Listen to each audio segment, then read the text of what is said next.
Hi friends. So the world champions and world's number one team in T20I cricket, that is India, kick-started their campaign for the Asia Cup in an emphatic manner yesterday by winning against UAE in a match which was over in just 106 balls. It turned out to be the fourth shortest T20I match which has been without any interruption or any affected by any weather or anything. So a normal match has been over in 106 balls and it turned out to be the fourth shortest T20 match. The shortest being the match between Sri Lanka and Netherlands, which was played in during the 2014 T20I World Cup, where the match was over in just 93 balls. So yesterday's match fell short of the record by just 13 balls. And there is not much to analyze when the match is such a one-sided affair. UAE from 47 for 2 were reduced to 57 all out in just 13.1 overs, and India chased down the total in just 4.3 overs. Kuldeep Yadav was unplayable. He made a big statement and gave a message to the team management that perhaps they were harsh and unfair in dropping him for the entire Test series against England in England, where his match winning and wicket taking ability could have actually might have won India the series. And he tried to give a statement by taking 4 wickets yesterday, and none of his balls were being played or being read by the UAE batters with any clarity. And then he was duly supported by Varun Chakravarti and Bumrah, whom they took the wickets, and also Shivam Dube had a great stint with the ball where he took 3 wickets in just 2 overs. So a fantastic bowling effort, and once India had just 58 to chase, they didn't go in a back foot or conservative approach, because Abhishek Sharma knows only one way to play, and he went after the UAE bowling right from the word go with that massive 6, and he scored 30 of 16 balls, and Shubman Gill and Surya Kumar Yadav completed the pending task after his departure, and India won in just 4.3 overs. So match was over in 106 balls. Not much to analyze, but one has to be a little realistic here. One has to be a little apprehensive about the way the match was over, because it once again showed how lack of competitiveness is affecting cricket in the world stage. It is not a good sign for world cricket, especially when ICC and BCCI are very keen to push cricket as a global sport by including it in the Olympics next Olympics. So it's not a good sign, because when you are trying to project it a sport as an Olympic sport or a global sport, you should have enough depth and competitiveness in the world stage where at least top 30 to 40 countries should be capable of giving each other a good fight. And let's not forget that UAE is world number 15 ranked team, and if the world number 1 is beating a world number 15 team in such a emphatic and ruthless and comprehensive manner, it is not a good exhibition for the competitiveness or the depth in the competitiveness of the sport. Because just contrast it yesterday with football. In football, the world's number 1 team Argentina was playing the world's 25th ranked team, that was Ecuador, in a very significant South American qualifying stage match for the World Cup in the CONMEBOL group.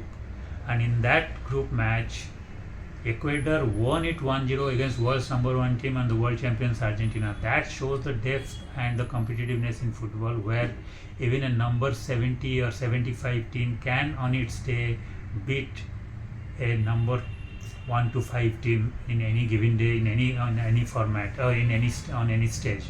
So that is the kind of depth that makes football a really global sport and is so popular all over the world, and that's why people are so crazy about it. If you want to take cricket to that stature, then you cannot reduce it to a sport which would be only dominated or played with any seriousness between 3 to 4 teams like India, England, Australia, South Africa, and to some extent New Zealand. No, you need to expand it, but unfortunately forget expanding it.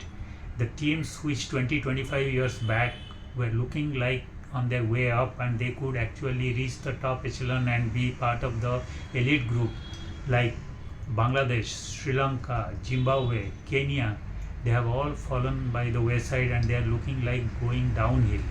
That's not a good sign. And when new fresh teams like UAE or Hong Kong, they come along, and you expect that they may be giving some alternative hope for future. And if they get outplayed like this, it's not a good sign, and it is not making a good picture also for the sport and for the world headlines.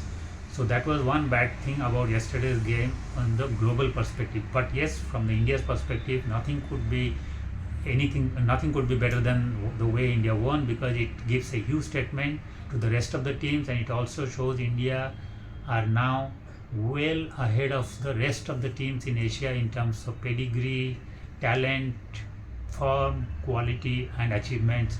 And Pakistan, whatever way we may try to hype it up, or the broadcasters or the organizers or the sponsors, because that would suit them to sell tickets or to sell advertisement slots, but the fact remains is that Pakistan and India are actually not in the same league anymore.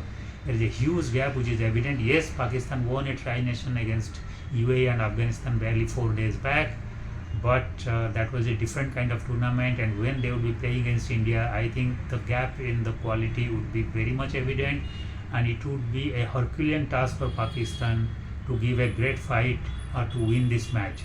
Yes, T20I being the shortest format of the game would be always open to upsets, or always open to some shocking results, because the shorter the game, there is chances of upsets are more. But then this is one contest which looks to be very, very difficult to generate an upset, because Pakistan find it very tough to upset India. If they manage to do it, this would be great for the competition and great for the rivalry. But from India's perspective, even as a neutral analyst, I can't see India struggling too much against this Pakistan team, or for that matter any team. So it looks right now India are clear favorites, but one hopes the contest would be at least tighter and closer to make this Asia Cup a memorable one. Now let's move away from the game or the competition for the moment. Let's look at a bigger picture, because that is more interesting, and that would be more that would be worth having some discussion, and that would be team management. Yes, team management and team selection, especially with Gautam Gambhir at the helm. And you can always expect some controversy and some bizarre kind of a team selection, and yesterday's match was no different.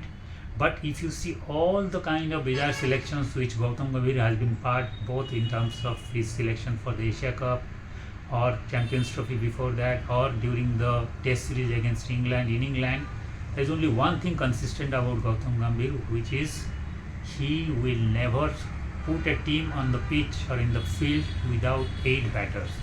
Even if it means he has to play 8 batters and sacrifice wicket-taking, match-winning bowlers against a team like UAE, he will do it. And if he's doing it against UAE, you can be very much assured that it will continue against the stronger teams in the future of this tournament. So you can't expect anything different against Pakistan, or for that matter in the Super 4 or the final if India qualifies, because UAE is one team where you could have played with 7 batters and given justice or being fair to all the match-winning bowlers who deserve their places. But if you didn't do that, then the chances of that happening in the future matches is almost bleak and negligible. Now what happens is that once he decides to play with 8 batters, he can't go with Bumrah, Arshdeep, who is the number 1 bowler in T20I in seam conditions, or as a seam bowler, and then Varun Chakravarti and Kuldeep, your genuine spinners, wicket-taking spinners, match-winning spinners. He will never go with these 4 players, because these 4 players will not give him many runs, and he is not confident with 7 batters. That means he will always sacrifice one of these 4 match-winning bowlers. So Bumrah he can't touch if he is fit. Varun Chakravarti he won't touch, at least in these conditions.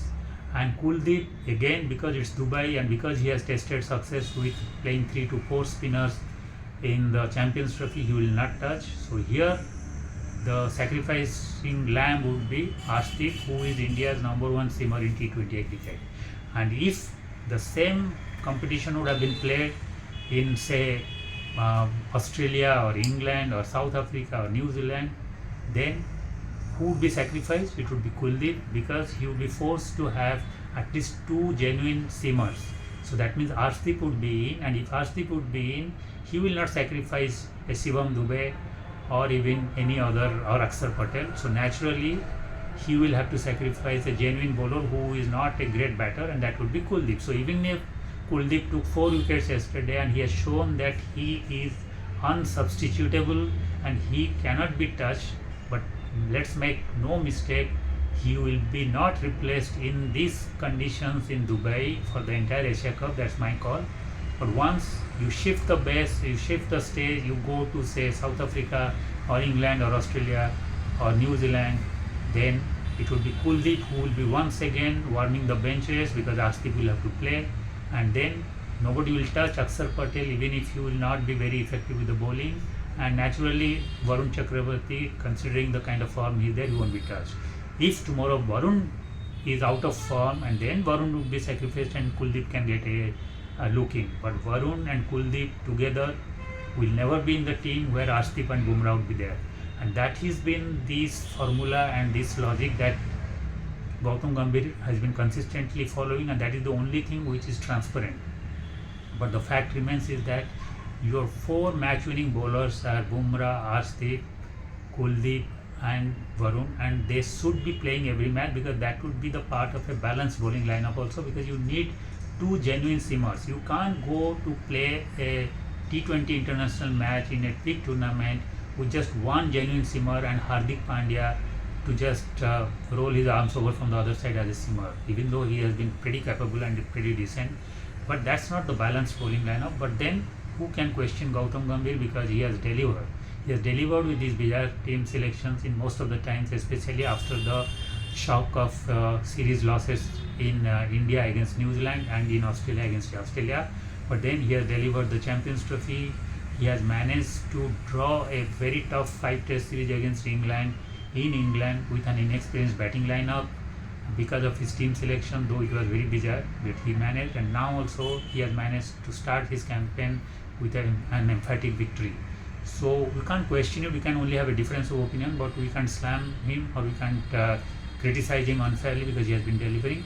But one hopes that he will not get caught off guard in a very important match or against dangerous teams on ideal conditions or flat conditions, because there, if Bumrah or Varun slash Kuldeep slash Arshdeep, depending on which 3 gets to play, if one of them has an off day against the dangerous brutal batting of say Australia, England or South Africa, then you can't bank up on a Shivam Dube or a Akshar Patel to bail you out or to restrict the opponents. And that time you can go for plenty, because then you will have to contend with only 2, you have to manage with just 2 good bowlers, the third one getting hammered, and then those 2 non-regular bowlers are not really match-winning bowlers or potent bowlers like Akshar and Shivam Dube or whoever plays in his place. Then you would be going for plenty, and there is a probability, there is a chance that your opponent team can bat you out of the match by scoring 200 plus and then put pressure on you. So there we have to see how this tactics is going to play out. But then right now everything has been perfect for Gautam Gambhir, so we have to give it to him. So yes, it has been an emphatic victory for India. India started on a great note. India looks hot favorites to win this Asia Cup, and India looks hot favorites against Pakistan when they are going to play them in the first league match on 14th of September. But then you never know, sport has a way of also shocking you and upsetting and giving with upsetting results.